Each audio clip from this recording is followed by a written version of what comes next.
So why are fronts so hard? Because don't be fooled, they are extremely hard.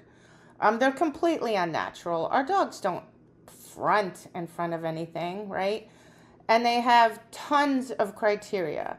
We want all their feet nicely tucked in. We want weight on the front feet.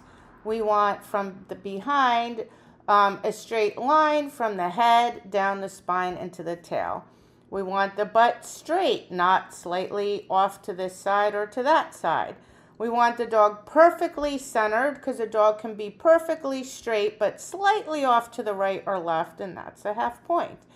We want the dog not too close to us, so not touching us or stepping on us, or too far away. I want him to look there, and then I can say yes, and I can reward from behind, like that.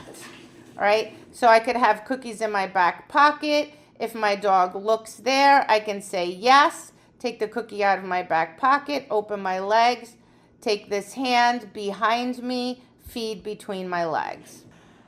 So now I also want the dog to be able to understand lateral motion, because sometimes their butt is straight, but they're too far over to the left or too far over to the right. And I want to be able to explain to the dog that, yeah, your butt is straight. You just need to move over a little bit one way or the other. All right, so we're just going to work on lateral motion. Now, again, this is where people struggle, because if it's not perfect right away, if the dog's butt isn't perfectly lined up with the front end, people start to panic. Don't panic. Just help the dog. You can add a slight rotation cue if you need to, but initially you want to focus primarily on the hind end. You want it to move laterally in front of you.